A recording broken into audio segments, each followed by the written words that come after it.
The envelope arrived on a Thursday. The kind of Thursday when Edward Reed was ready to draw a line under the very idea of mystery. The world he had once believed to be full of riddles had faded into endless digital static, a stream of poorly stitched fabrications and urban legends too pitiful to deserve ink in his eternal leather notebook. He sat in his apartment, buried beneath stacks of unwatched footage from street cameras, raw material for a new episode about the ghost of a park caretaker, yet another hollow myth for 7,000 subscribers desperate for even the faintest hint of wonder. And at that precise moment of complete, crushing stagnation, the mail carrier slid a strange envelope through the slot. The paper was not modern, thick, rough, the color of dried tea leaves. It smelled not of glue or printer's ink, but of sweet archival dust and damp stone, like ancient crypts. There was no return address. Inside, instead of a letter, lay a card. And on it, not words, but a diagram. Hair-thin ink lines formed a labyrinth of basement rooms beneath the Boston Historical Museum. At its very heart, circled with a careless cross, loomed a single room. No caption. No warning. No hint of the sender's identity. Only this silent, flawlessly detailed image that shouted louder than any message. It was the perfect, almost parody-level hoax. Exactly the sort of thing that could become content for his channel, too cliched to be real. A cheap, theatrical trick. But ooh, the handwriting. Those angular, nervous, torn ink lines. He knew them. Somewhere deep in his memory, beneath layers of years and disappointments, something stirred with a dull, unsettling echo. And the smell of the paper, that scent of old books and wet stone, made something go cold and tighten beneath his ribs, as if a door had cracked open inside a forgotten, unwanted cellar of his own life. Irritated, he tossed the card onto the pile of tapes. The problem was not the message. The problem was him, 37 years trapped in the role of a cynical showman of conspiracies, while all the real monsters seemed to have died out long ago or learned to hide so perfectly that time itself had erased their tracks. And yet this scrap of paper, it breathed. In its rough texture, in the silent confidence of its lines, there was the weight of something genuine. It was either a lungful of clean, freezing air in his stale world, or poison expertly disguised as a cure. He no longer trusted himself to tell the difference. 3 hours later, as the city was just beginning to shake off its pre-dawn haze, he stood by the black service entrance of the museum. The door, massive and flaking, exuded the smell of mothballs, century-old dust, and time that did not flow here, but stagnated like water in an abandoned well. Beside him, wrapped in a dark coat, stood Joan Carter. An expert in dead languages and ecclesiastical symbolism, found through a chain of half-forgotten contacts. Her voice on the phone had been cool and sharp, but when he described the diagram, the pause between them held more than scholarly curiosity. There had been something deeper, a quiet, wordless shock of recognition. "Are you absolutely certain this is necessary, Mr. Reed?" she asked now, her whisper blending with the building's own nocturnal murmur. "Everything about this bears the marks of an extremely elaborate and expensive deception." She was younger than he had imagined from her voice, around 40, with a face where severity wrestled with the marks of constant mental fatigue. In her eyes, grey and intensely observant, lived the habit of breaking the world down into components, symbols, hidden codes. That's exactly the point, Dr. Carter. Edward reached for his notebook, the extension of his right hand. He did not trust recorders, they were far too easy to erase. The most expensive deceptions always turn out to be true. Or truth becomes the most expensive deception over time. What's your take on the symbolism? She did not take the card, only scanned it with a quick, analytical glance. The hatching. The angles. This is not a modern forgery. It's a stylization, but executed with such mastery that it could pass for the layout of an early 14th century manuscript. Why would anyone invest this much effort? To hook me, Edward muttered, sliding a lockpick into the keyhole. The bribe to the aging, perpetually drunk caretaker had cost him a few hundred and a promise of eternal silence. And judging by everything so far, it worked. The door opened with a long, reluctant groan, as if unwillingly admitting them into its depths. The silence that greeted them in the basement was not merely the absence of sound. It was a living, dense substance, thick and heavy, pressing on the eardrums and slowing the pulse itself. Only the distant, monotonous hum of the ventilation system disturbed it, beating somewhere in the stone arteries of the building like a ghostly heartbeat. The flashlight beam, harsh and unforgiving, sliced through the darkness, pulling into existence rows of unnamed shelves, plaster casts of long-forgotten faces, crates filled with shards of broken pottery, the ruins of history consigned to storage. They moved forward, checking the diagram, and Edward automatically, almost unconsciously, made notes in his notebook. Old wiring. Dust undisturbed. No signs of recent access. But beneath that layer of professional detachment, in the place where the thrill of a true hunter of truth had once lived, something jolted and sent a quiet, unmistakable signal to his brain: there is something here. And it is waiting. The room marked with the cross was not a storage space, but a long-abandoned boiler room. The air was still and acrid, saturated with rust and cold ash. In the beam of light, countless dust motes danced like revived fragments of time. And there, behind a web of flaking pipes, stood it. A sarcophagus. Not an elegant, painted Egyptian one, but a crude, hewn block, as if carved straight from the rock for an ascetic crusader chapel. The stone lid had been shifted aside. Something inside Edward snapped and dropped like a stone into his gut. He stepped forward, fighting sudden weakness in his legs. Joan froze at the threshold, and the shadow of her figure wavered on the wall, as if frightened of itself. On a velvet lining, rotted and crumbling to dust, lay a body in armor. Chainmail, and over it a breastplate dulled by endless time, yet still bearing a barely legible mark. Not the familiar Templar cross. Something older, more complex, a weave of lines inscribed within a circle, a pattern speaking in a language the world had forgotten. The face was hidden by a helmet. But the hands, folded on the chest in an eternal, strange calm, were bare.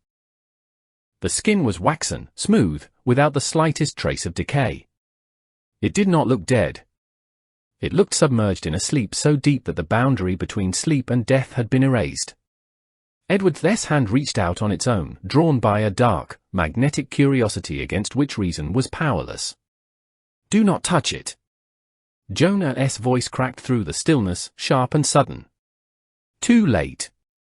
His cold, trembling finger brushed the metal plate on the armor's chest, icy, dry, polished by time to a mirror sheen. Then the shadow by the entrance moved.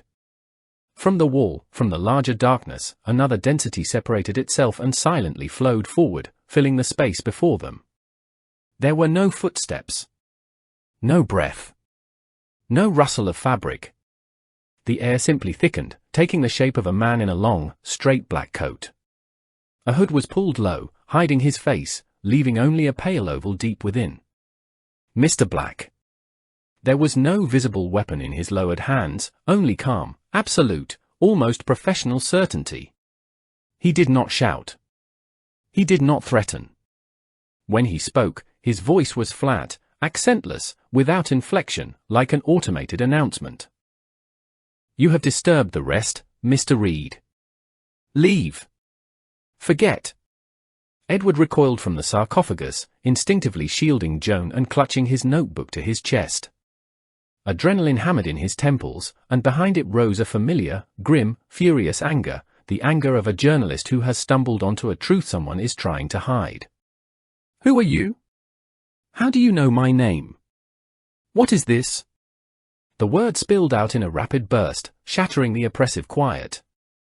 The figure took one unhurried step forward. "I am a reminder. Some archives must remain sealed forever. You found nothing here. You had no allies here. You had no evidence." And in that moment Edward felt it, not with his mind, but with his skin, his gut, every nerve. This was no ordinary guard. This was a system. Nameless, faceless, yet knowing him by name, seeing straight through him. Something clicked and broke in his head, releasing the first thin, unstoppable trickle of paranoia that would soon become a raging current. He did not think. He struck. Not like a trained fighter, but like a cornered animal, awkwardly, wildly, a fist driven into the intruder's midsection. The blow rang against something unexpectedly dense and resilient beneath the coat. The response was instant, the short, precise, economical motion of an open palm. Not a strike, but a shove. Into the base of his throat. Air burst from his lungs in a harsh wheeze. Edward collapsed to his knees, the world spinning in a storm of sparks, a high, piercing tone ringing in his ears. At the edge of his blurred vision, he saw Joan cry out and swing the heavy flashlight.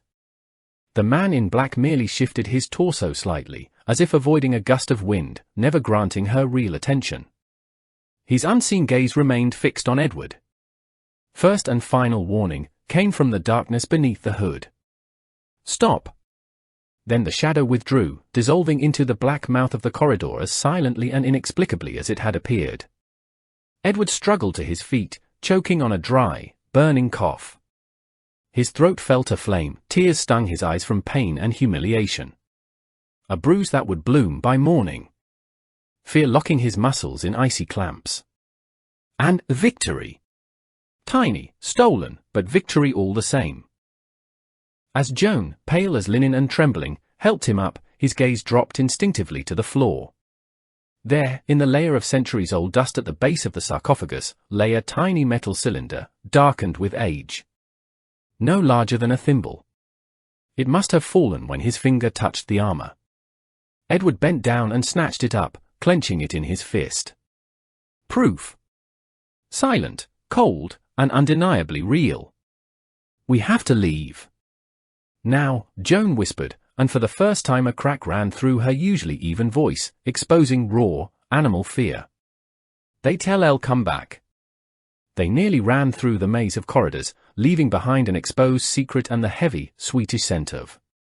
In the taxi, Joan stared out the window in silence, her profile tense and unreadable. Edward gripped the cylinder in his pocket, the metal biting into his palm, insisting on its reality. They. Who were they? He had achieved something after all. He had touched the forbidden and carried away a fragment of it, his prize. At home, beneath the hard, unforgiving light of his desk lamp, he examined the find. The cylinder was seamless, save for a hair-thin line running around its center. A drop of machine oil, pressure from his fingers, and with a dull, satisfying click, the halves separated. Inside, on a strip of parchment rolled into a tight tube, trembled 3 words. The handwriting was uncertain, hurried, the lines shaky, but he recognized it instantly, without the slightest doubt. It was the same hand that signed every childhood birthday card. The same signature on the back of every old family photograph. "I am sorry, Eddie. Run." There was no signature. None was needed. It was his grandfather's handwriting. Richard Reed. Missing since the fire at the Boston Historical Museum 15 years ago. Officially declared dead, his case long since buried under dust in archival folders. And at that very second, as the parchment quivered in his unsteady fingers, the phone rang. An unknown number. Still barely believing his eyes, Edward slowly lifted the receiver. From the speaker came a sound like dry wood creaking, like hoarse, labored breathing, a voice carrying the weight of unlived years, unspoken fears, and mountains of buried secrets. "Mr. Reed," the voice rasped, like a rusty door in an empty house. "This is William Murray. We need to meet. Before it's too late. He knows you found the letter."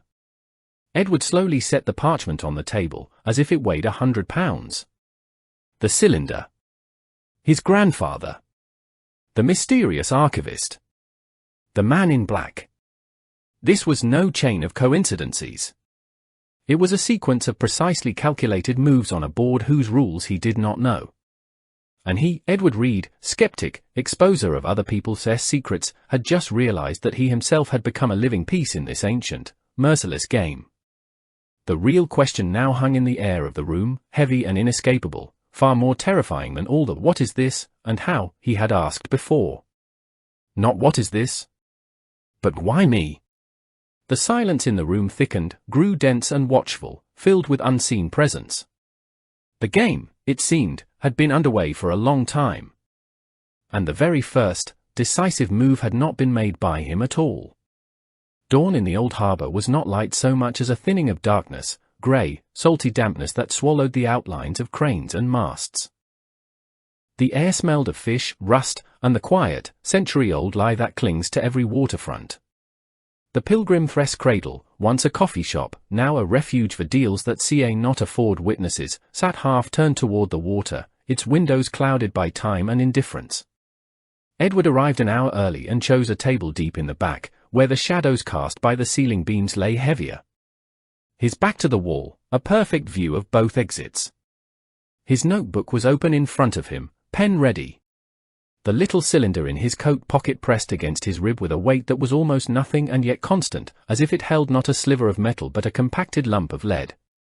His grandfather's words, scratched in a shaking hand on parchment, kept hammering at his mind with an obsessive, rhythm-breaking insistence. I am sorry, Eddie. Run. Run? From the only real mystery that had come looking for him? From his own grandfather, whose handwriting screamed life from ancient paper while every official record whispered death. It was not a warning. It was a slap across the face of everything Edward lived for, a confession that the truth he'd indeed been starving to find was running from him, and all that was left was to chase it into the unknown. Fog over the bay churned, torn and restless. Out of its grey veil, soundless, like an image emerging on old film, a figure took shape. William Murray did not walk, he drifted, tall and dried out, a bony frame stretched under a sagging, weathered cloak. His face looked like an old, crumpled map of forgotten lands, cross-hatched with crack-like wrinkles, each one seemingly storing its own story of fear. But his eyes, pale, nearly washed out, and in them not the haze of senility but a sharp, feverish, animal vigilance.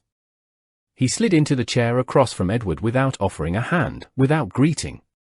His fingers, long, knotted, like tangled roots, worried the frayed edge of his cloak without stopping. "Yes, watching," Murray hissed, his darting gaze fixed on the darkened windows where fog pressed and swirled. "Always watching. Did you bring it?" Edward pulled out the cylinder but kept it in his own hand, feeling its chill and weight. "You knew Richard Reed." It was not a question. The old man jerked as if a weak current had run through him. "Knew." His voice creaked like an ungreased door in an empty house. "We guarded the same cage, young man. Until one night the cage opened and looked back at us." He leaned in so close Edward caught the smell, sweet old paper, medicine, and something else beneath it, bitter and stale. The fire was not a fire. It was sanitation. A purge. Your grandfather was not supposed to be there that night. But he went. He learned about the sarcophagus. And he took something. Not this. A trembling, bone-thin finger jabbed at the cylinder. Not this. Something bigger. A key. Something in Edward's stomach went cold and dropped hard, like an elevator in a shaft. He'd always been on the other side of the glass, watching, analyzing, drawing conclusions. Now the glass had cracked, and through the fracture the past reached out with invisible, icy tendrils, coiling around his ankle and pulling, slow and relentless. A key? To what? His own voice sounded, distant, not quite his. To waking, Murray's eyes fogged as if turning inward, into memory or madness. Non omnis moria. Not all of me will die. They believed that. And they found a way. The one sleeping in stone, he is not dead. He's waiting. And the order makes sure he waits forever. Or that he wakes on their time. Your grandfather, he wanted to get ahead of it. To stop the clockwork. The order. The word fell between them not as an abstraction but as a heavy, cold stone tossed into still water. The man in black in the basement. The system that knew his face, his name, his weakness.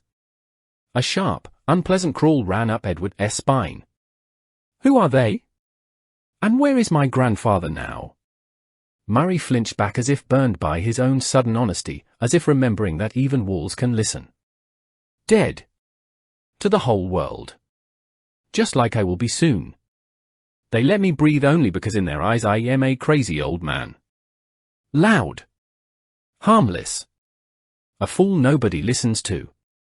But you came. You got the letter. My letter. I thought if you, or with your channel, with your bottomless curiosity, if you saw it, then maybe. His voice scraped thin. But I was wrong.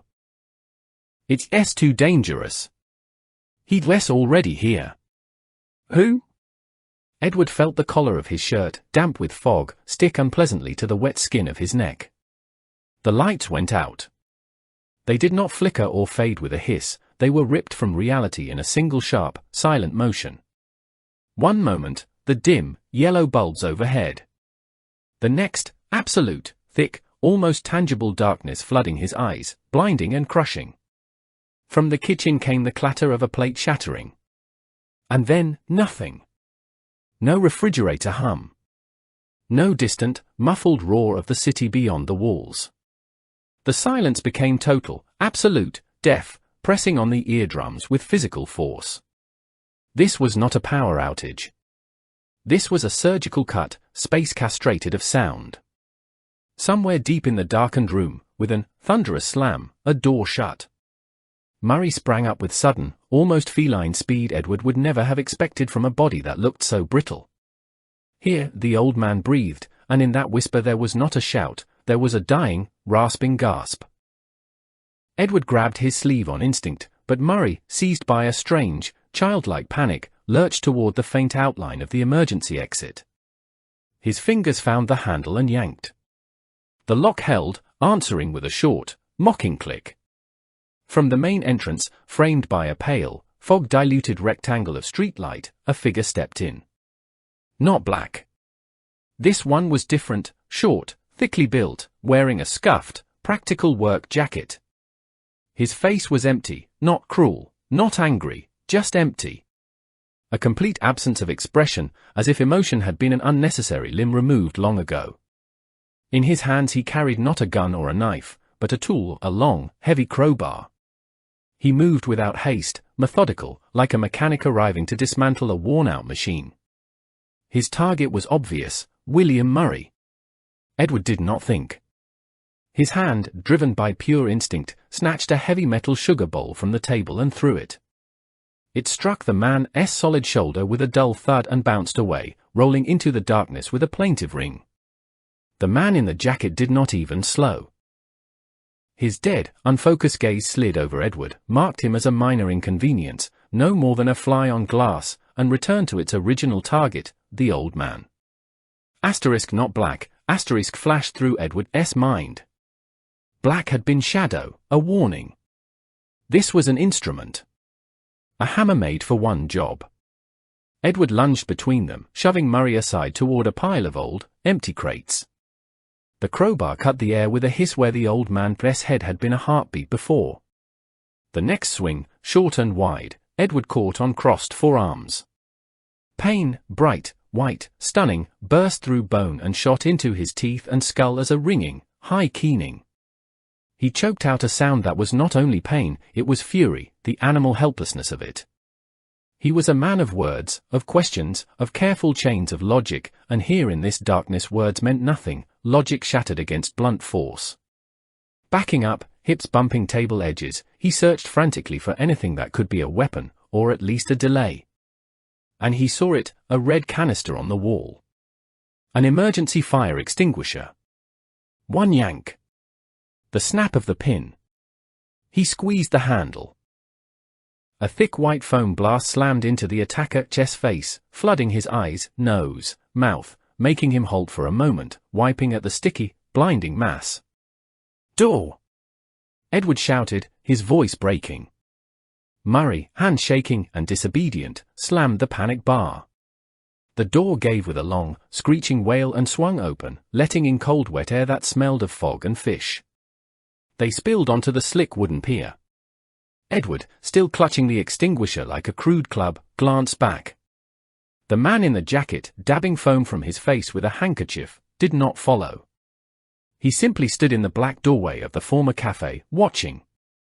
It became clear, his job was not to kill them immediately. His job was to deliver a message, clean, unmistakable, and therefore twice as terrifying. They ran along the trembling boards, slipping, gasping. Edward's forearm burned with a pulsing inferno. His head roared with adrenaline, and with the impact of that mute, stupid, unyielding force, something you could not argue with, could not reason with. He de-saved the old man. Maybe. For now. But at what cost? What had he just paid for those few stolen minutes?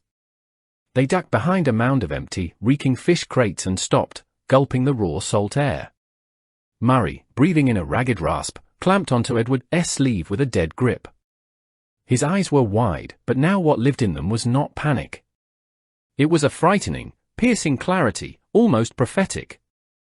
"They won't not kill you, boy," he rasped, each word dragged out like it hurt. "You saw it." He could have. Easy. But he did not. "They re-leading you. On a leash. Same way they led your grandfather once. Straight to him. To the sleeper? The one in the sarcophagus." Edward almost yelled it. Murray shook his head. His breathing turned uneven, wet, bubbling, wrong. To the keeper. The last link. Joan, she? A coughing fit twisted his face, made him suddenly old and helpless. He clutched his chest as if trying to hold something inside that was slipping away. His skin took on a strange, earthy grey, lifeless. Do not trust her, blindly. She does not want truth. She wants immortality. And for it. He did not finish. His eyes rolled back. His lids fluttered and closed. His body, suddenly emptied of tension, sagged onto the slick boards, heavy, limp. Panic, sharp and sour, surged into Edward's throat and squeezed. Heart? Poison? Something else? He found a pulse on the thin, cold neck, weak, thread-like, barely there. Alive. For now. He needed an ambulance. But an ambulance meant police, reports, questions, attention, the exact attention they had just run from, the attention that could become Murray's death sentence. His hand went to the phone in his pocket on its own. His fingers shook, fumbled, dialed wrong twice. Then he called the only number his mind could grasp in that moment of helplessness. Carter. I am listening. The voice was even, precise, not a trace of sleep or confusion, as if she'd been waiting. Reed. I need help. Murray, he's bad. They found us. We were attacked. He forced out the PFS location, the directions, the details. A brief pause hung on the line. Not surprise. Not fear. Calculation. Weighing. Stay there. I am coming. And Edward, whatever he told you before that. Her tone sharpened, clean as ice. Remember this. The line clicked dead. Then silence again. Edward lowered the phone. His ears rang with that sudden void, with his own heavy, uneven breathing. He sat on the cold boards and stared at William Murray's ashen face, hearing the old man's hoarse whisper layered over Joan's cold voice, do not trust her blindly. A plan? What plan could there be? A key. His grandfather. A waking. The order. Words floated in his head like wreckage after a ship goes down, refusing to fit into anything coherent. He knew now the order existed. He knew his actions, his investigation, were being guided by someone's invisible hand. He knew his grandfather had stolen something, hidden something. He had the cylinder and a witness who was dying, maybe already gone. And he had Joan Carter racing here with that icy resolve in her voice and the warning of a collapsing man ringing in Edward's ears. He sat on the slick boards, pressing his good hand to his swollen, unbearable forearm, and waited. The fog thickened, swallowing the distant city lights, shrinking the world into something small, tight, and without escape. The game he'd stumbled into was clearly moving him. And the next move, like all the ones before it, did not belong to him. The ambulance, summoned from a burner phone as faceless and temporary as the morning itself, took William Murray and dissolved him into the stream of city lights, lights that now felt like a stage set, hung up to hide the bottomless corridors of power behind it. Edward and Joan did not wait. They watched from the deep shadow beneath an arch as the old man's pale, slack face, warped by the clear dome of an oxygen mask, flashed past the glass. But at the last instant, as if in spite of medication and death itself, one eyelid twitched and lifted. A cloudy gaze, drowned in pain, found Edward through the pre-dawn haze. It held there, not pleading, not begging, but with that freezing, wordless warning that cuts deeper than any scream. Then the curtain of flesh fell. The ambulance rolled toward the hospital, another kind of archive where people have a habit of disappearing. They drove in a heavy silence that crystallized inside her nondescript car, thickening between them like fog over the abandoned pier. The air smelled of new plastic, disinfectant, and something else, faintly floral, perfume that now struck Edward as camouflage. He rubbed his swollen forearm without thinking, where a bluish, stubborn ache pulsed under the skin, his personal crest now, the brand of someone who had stopped observing and become a target. He said something Edward finally forced out, unable to stand the hum of quiet any longer. Before he went out. "Murray?" Her voice stayed level, but it carried a tautness, the way a string feels just before it reaches its highest note. He said, "Do not trust her blindly." "He meant you." Edward turned, studying her profile in the pale wash of streetlights, hunting for the smallest crack, an eyelash tremor, a sudden jaw clench, anything. Anyone else would have flinched, protested, rushed to defend themselves with the heat of wounded innocence. Joan Carter only pressed her lips together slightly, as if she'd heard a minor logical error from a promising but inexperienced student. "William Murray," she began, taking a calm turn toward the university district, has spent the last 15 years in a state of chronic paranoia. Clinically, persecutory delusions. He witnessed something his mind refused to hold in one piece. That does not mean he's lying. It means his truth is fractured by fear, and he projects it onto anything that resembles a system. And I am a perfect symbol of that system to him: Oxford, archives, ecclesiastical hierarchies of meaning. He could just as easily have warned you about the ambulance medic, or the barista who sold you coffee yesterday. She was convincing, too convincing, with that ruthless, crystalline logic that left no room for doubt. And Edward wanted desperately to cling to it, to drown in it, to let it become a new reliable shore in the rising tide of absurdity. But deep inside, where the instinct of a real reporter used to live, a cold worm of doubt did not just stir. It uncoiled. What did he mean by waking? Edward asked, the words tight. And what kind of key did my grandfather take? Joan thought for a moment. Her eyes left the road for a heartbeat and drifted into the distance, into memory and knowledge. In the hermetic and alchemical traditions inherited by certain Templar offshoots, a key is rarely an object in the ordinary sense. It can be a formula, a password, a stellar configuration, even a specific moment in time. What matters is its function. It opens a passage. A door between life and death. Between a sleep that lasts centuries and waking. She flicked a quick, appraising glance at him. Your grandfather was an archivist. His weapon and his treasure were information, catalog codes, storage ciphers, concealed references. If he took something, it was most likely data. Coordinates. A critical sequence. The thought struck Edward with sudden, clean clarity, like a beam of light in a dark room. Not an artifact. Information. Which meant it could be traced, recovered, decoded, everything he did best. His stubbornness, his years-trained ability to stitch scattered facts into a single picture, maybe it had not been wasted after all. In his chest, which until now had held only fear and suspicion, a tiny warm ember of hope trembled and flared. Where are we going? To my temporary lab. I have spectral analysis equipment, enough to reveal layers invisible to the eye without damaging the parchment. The lab in the basement of the history department met them with sterile cold and the low hum of machines. It smelled of ozone, plastic, and silence bought with expensive hardware, the complete opposite of the damp, breathing tomb beneath the museum. While Joan calibrated the scanner with methodical precision, Edward unrolled the scrap of parchment again. 3 words, written in a hurried, trembling hand. Ink soaked into uneven hide. Asterisk, I am sorry, Eddie. Run.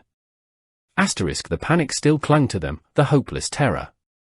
But now he ran his fingertips over the rough surface, searching not for meaning but for a hiding place, a raised line, a buried pattern, any hint this was not the end.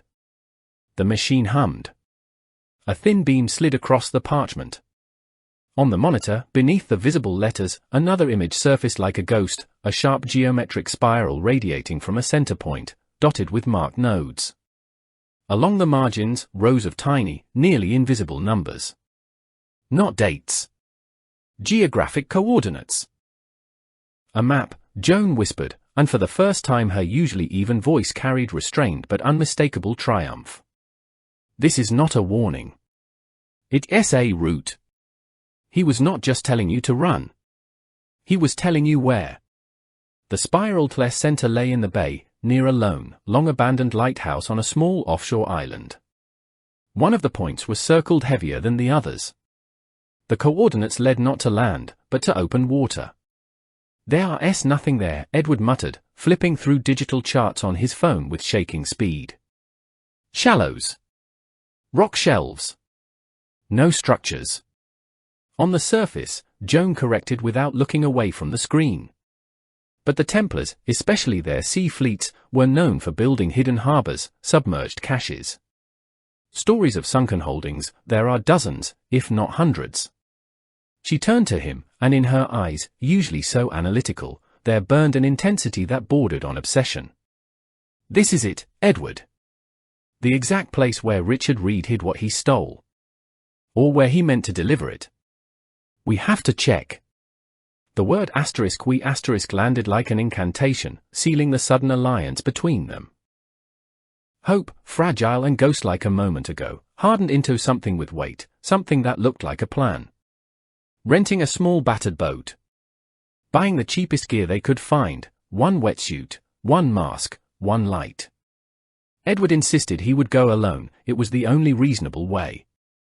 Joan would stay topside, track his beacon on GPS, become his eyes and ears over comms. Any movement on radar, any vessel coming in, I'll warn you immediately, she said, her voice filled with that same icy, confidence-building resolve he'd been craving. He nodded, wanting to believe, clinging to the belief like a last anchor. The bay water was not merely cold, it was hostile, opaque, the color of tin. The sky hung low, a single sheet of lead bleaching the world of color.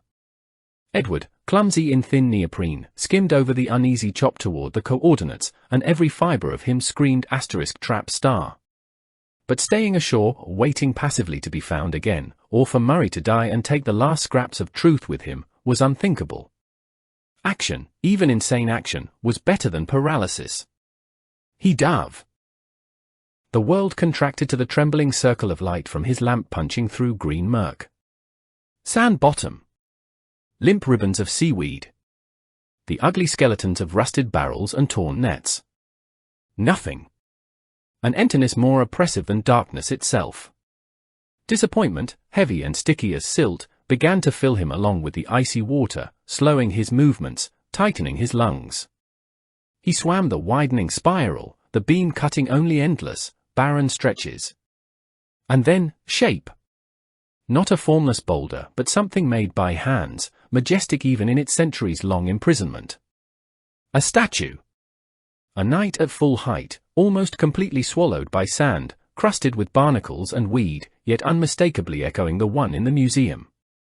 Its hands were folded over its chest, not gripping a weapon, but holding an enormous stone cylinder, an exact, enlarged twin of the one now sitting in Edward's coat pocket back on the boat. The stone cylinder was split. And in its protected core something gave a dull glint in the beam. Something hot and swift slammed behind Edward's eyes, making him forget the cold and his thinning air for a heartbeat. He lunged forward, scraping growth from stone with brutal movements. Inside, nested in a carved bed, lay an object, darkened, greened with patina, a complex blend of metal and stone that looked like a hybrid of seal and mechanism, built for a purpose he could not name. His fingers closed around it. It was impossibly heavy, and from it, against the freezing water, came its own dull, pulsing warmth, as if a tiny ancient heart beat inside. Found it. The thought exploded through him, blinding and absolute, burning away the last shadows of doubt. He had it, real, tangible, impossible. Now everything could change. Now, a shadow fell over him, swallowing the thin light from the surface and turning the world into a crushing green dusk. Instinct jerked his head upward. Above the water, cut clean against the seamless grey sky, sat a boat. Not their small creaking rental, but something larger, powerful, its windows dark and tinted, hiding its interior. And on the bow, rigid and upright like a mast, stood a figure in black. Not the blank-faced worker. Not Mr. Black. It was Joan Carter. But the Joan he thought he knew had stayed on shore with her careful warnings. This Joan was different. Her posture radiated authority without question. In her hand she held not a phone but a compact professional sonar unit. Her face was not turned to the horizon to watch for threats, it was angled straight down, fixed on the point where he had submerged. There was no worry on her expression. No scholarly curiosity. Only cold, emotionless, predatory patience. She was looking through the water. She saw him. She had always seen him. And everything inside him flipped, snapping into one horrifying picture, her perfectly timed arrival, her access to equipment, her idea to verify the coordinates, her willingness to stay on comms, not to protect him, but to control him. She had not been tracking other boats. She had been tracking him. Leading him along a drawn route the way you lead a dog on an invisible leash to a bowl, only to take the prize at the last moment. He did not fight. He did not scream underwater. He simply saw, and that vision, cold and crystalline and final, was worse than any blow. He surfaced. The first convulsive gulp of air burned his lungs, mixing with salt water, raw fury, and the bone-deep sting of irony.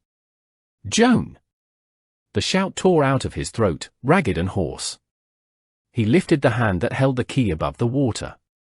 What is this payment for good behavior? A prize for obedience. She did not startle. She did not flinch. She did not waste emotion. She only tilted her head slightly, as if examining an interesting but ultimately predictable experimental outcome. Hand over the key, Edward. You played your role brilliantly. Because of you, we finally recovered what your grandfather stole and tried to hide. He was sentimental. He thought he could pass it to you when your time came. But his time ran out long ago. Now it's ours. What role? Edward tried to swim away, but his body, wrung out by cold and shock, would not cooperate. The shore was a distant, unreachable line. His strength bled out with every breath. The role of a guide, she said, calm and measured, like a professor stating an obvious axiom. Your blood. Your connection to Richard. That's the most precise beacon imaginable. We searched for this key for 15 years. You led us to it in 2 days. That is how true inheritance works, it leads its bearer, even when he does not know the way. The world did not collapse with a crash. It froze. It held itself in an icy, silent scream, becoming a brittle transparent block through which Edward could see everything with unbearable clarity. And in the heart of that ice was her, no ally, no guide, but a cold puppeteer, holding every search, every stubborn push of his, on thin obedient strings. He had been used. Completely. The way they had once used his grandfather. You were one of them? His voice came out, scraped down to a rasp. The order? There are many orders, she replied, and the casual lift of her hand was more frightening than any threat. From the stern, an inflatable boat lowered without a sound. 2 figures in black sat inside it like shadows. I serve knowledge. And knowledge demands sacrifices. Your grandfather tried to keep the key from us. He lost? You can give it up now. Or we'll take it. And we'll take you too, for what comes next. Your only choice, really, is how much humiliation you want to endure. The realization did not strike in separate blows, it crashed as an avalanche, heavy, cold, leaving no air. Every step he'd taken, from the first touch of the armor to this hostile water, had been part of someone else's intricate plan. Every discovery, every flicker of hope, nothing but bait. The trust he'd given her, against all his skepticism, had become the blade now pressed to his throat. Edward went still in the freezing water, feeling his fingers numb around the warm, inexplicably living metal. The shore was a distant, meaningless mirage. The boat above him was merciless reality. And she, his last hope, his last anchor, was the rock his fate was meant to break against. There was no choice. Maybe there had never been one, not from the moment his finger touched ancient armor. He took one last deep breath, full of salt, betrayal, and his own blindness, and dove. Down into the tightening cold darkness, carrying with him the only hot point left in the universe, the key, burning in his hand like a coal stolen from hell. The gulp of air he dragged into his lungs burned them with icy fire. Water, compressing darkness, crushing silence, everything fused into a single, animal command with only one meaning: run. But not to shore. That idea died as soon as it was born, smothered by the blunt awareness of his helplessness. He drove himself downward instead, back toward the stone effigy, toward the only solid point left in a world of betrayal and lies, a thing older than all of them. Do not trust her blindly. William Murray's last truth still hung in Edward's mind like a horse bell tolling. But the old man, consumed by fear, had not seen the heart of it. Joan was not simply hunting immortality. She was its guard. And the key clenched in Edward's fist was not meant for her at all, it was meant for the one she served. He dove deeper, hooking his fingers into a crack in the split stone cylinder the statue held like an offering. The metal key in his palm burned with an impossible, living warmth, the only hot point in this frozen, soundless universe. A key opens a door between states. His thoughts, sharpened by years of chasing secrets, scrabbled frantically, trying to throw off panic and assemble scattered pieces into a whole. Joan expected him to flee, toward open water, toward the illusion of freedom.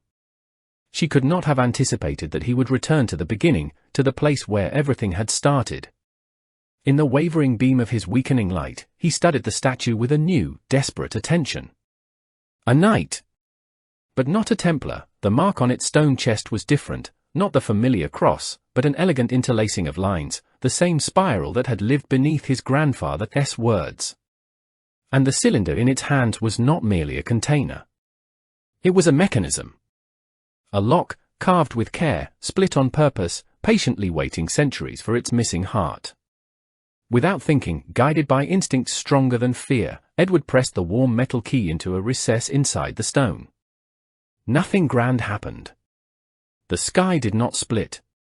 The water did not part. There was only a quiet, almost inaudible click beneath the howl in his ears, dry, final. And then part of the massive pedestal at the statue's feet sank without a sound, shifting aside to reveal a narrow black slit descending into the rock beneath the seafloor. Not a door. Not a passageway. A crawl space, tight, dark, barely meant for a living body. Above him, filtered through the water, shadows moved, the inflatable boat hovered overhead, figures in masks stirring inside it, ready to drop. But the final drop that tipped him was not the threat hanging there. It was his own crystal-clear thought, they will not kill me. Not yet.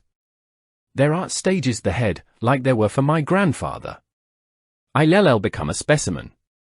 A test subject in their endless, deranged experiment on the nature of existence itself.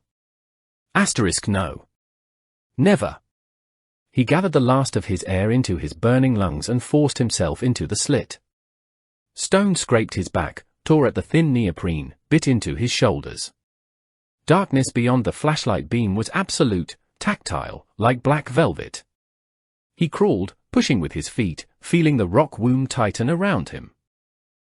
The tunnel sloped down, then widened suddenly, and he spilled forward, not into a cave, but into something made by human hands.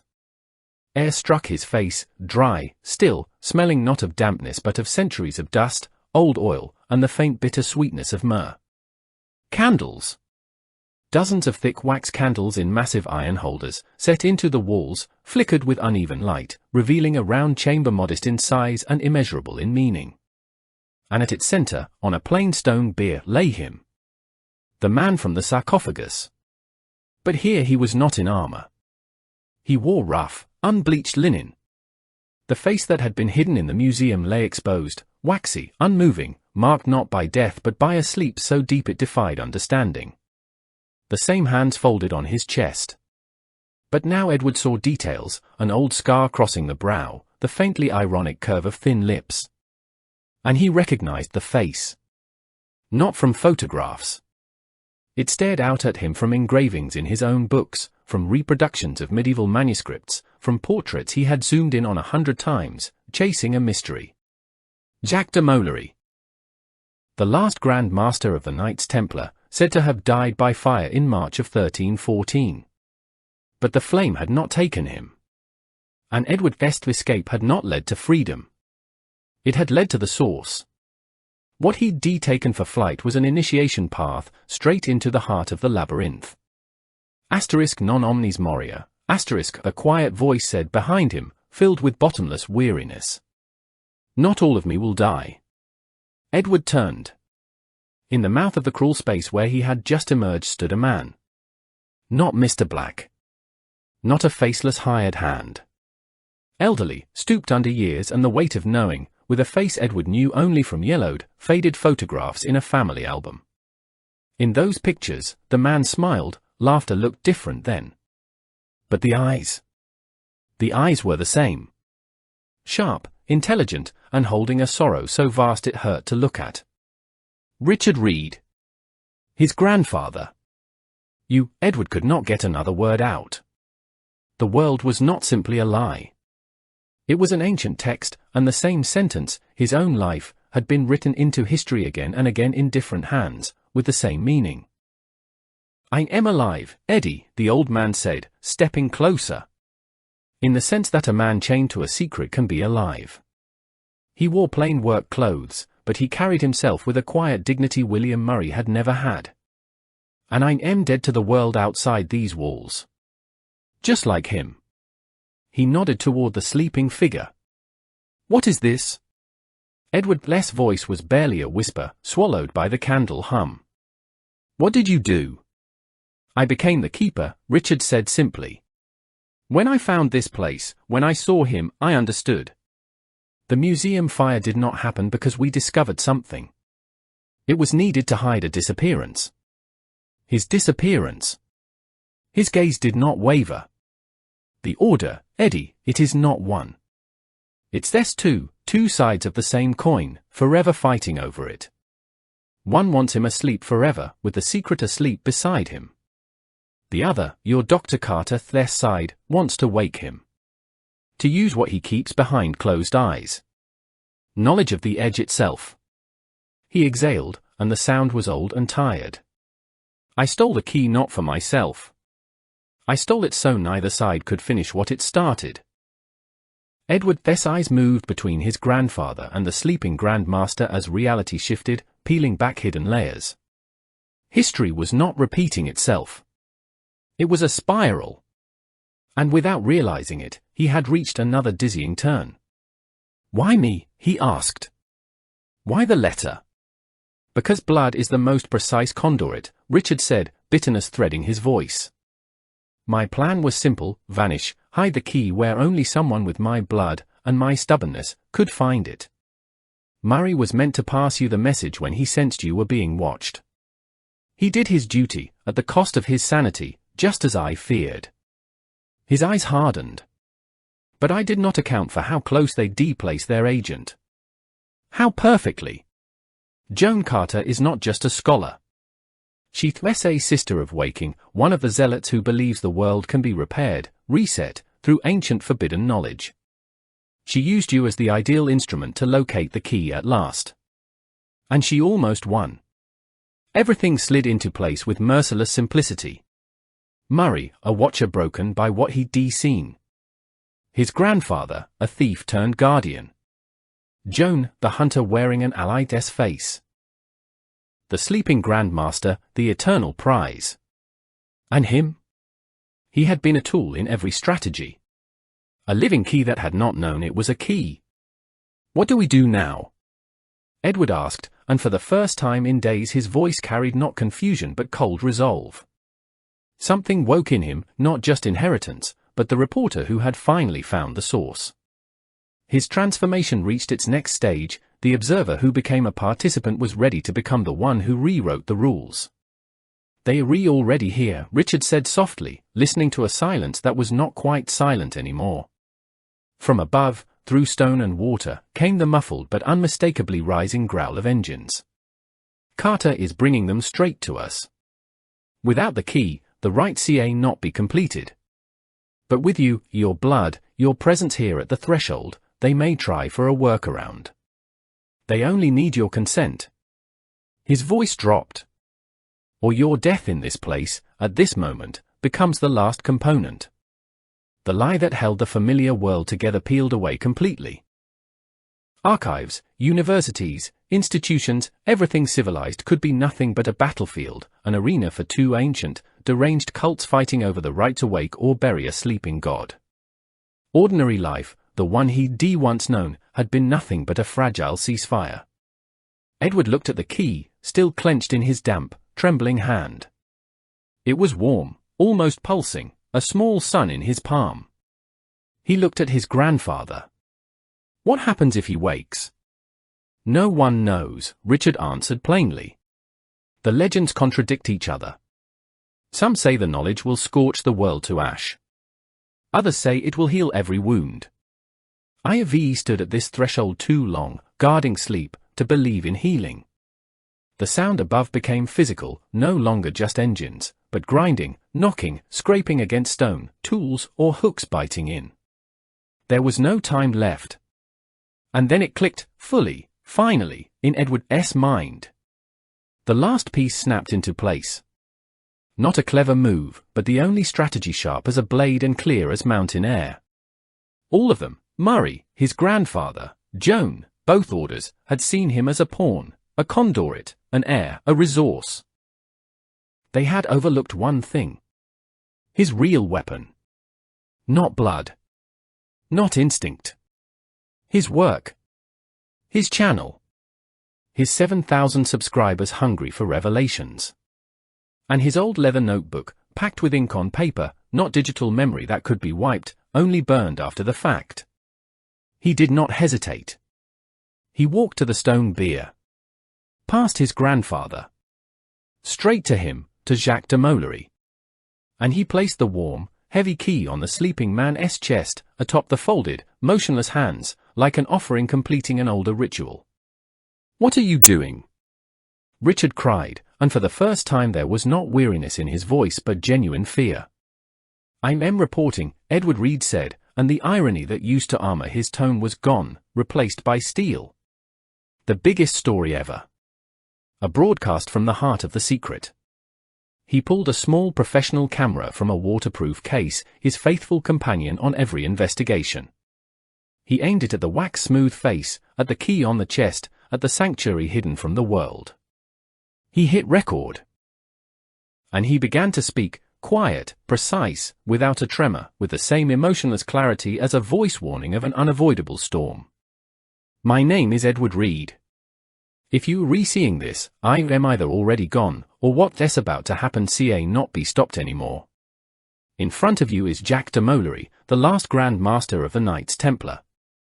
He did not die in the fire in the year 1314. He was sleeping. And forces you have never imagined have been fighting for centuries over whether to wake him or keep him asleep forever. The coordinates of this place, the evidence, the decoded notes, the diagrams, everything is attached. This file will go public on a timer in one day. Unless I cancel it. The only way to make me cancel is to prove the world is ready to carry this truth. Or..." His eyes did not blink. "Or make sure there is no world left that can." He set the camera on a stone ledge, angling the lens toward the only entrance, the black crawl space. Let it capture the faces that came through. Let the entire sleeping world see the faces of those who had ruled it from shadow for centuries. He turned to his grandfather. In Richard Thess' eyes, smart, sorrowful, Edward saw a storm, raw fear, mute pride, and the same endless fatigue from the old photographs, a fatigue that now, at last, might be allowed to rest. "They woe not dare come in now," Edward said, and his words fell like a sentence. "They woe not dare do anything. Because now it is not just me, a lone man with a camera, watching them. Now everyone is. Their shadow is gone. They'd in the light." Above them, as if by spell, the noise stopped. Not gradually, instantly, like a switch cutting not only sound but resolve. Silence fell again, no peace in it, only pressure, ringing with hesitation and a sudden new kind of fear. The climax of everything was not blades clashing, or explosions, or an ancient chant spoken aloud.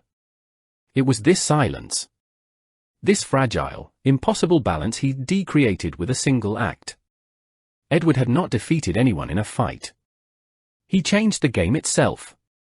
He turned an ancient, all-powerful secret from a weapon into a target, into the loudest revelation on earth, now hanging above the conspirators like a blade measuring out the next one day.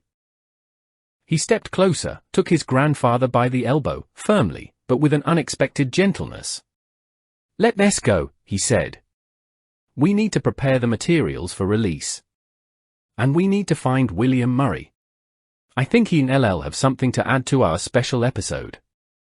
They left the underground chamber behind, the sleeping Grand Master, the key on his stone-still chest, and the lone red recording light of the camera glowing in the darkness like a challenge, like a verdict, like a new truth. Up at the waterline, only an empty inflatable waited, abandoned. Joan Carter Thess' boat was gone. Dissolved into the bait's grey veil, taking with it fury, calculation, and a newly learned caution. They pushed off in their old battered rental. Edward sat at the stern, not looking back, watching the little island shrink and vanish into fog. In his jacket pocket lay his notebook, every page inked with notes, and his phone, where an unforgiving countdown ticked toward the hour that mattered. The world was still full of lies. But now every lie had a hard deadline. He was no longer a skeptic hunting answers at the edges of reality. He had become the one who knew the price of truth, and its unbearable weight. He had become part of the system he used to investigate. Only now he knew exactly where the system's big red button was. And his finger was already resting on it. A new episode was beginning. And this time, it changed everything.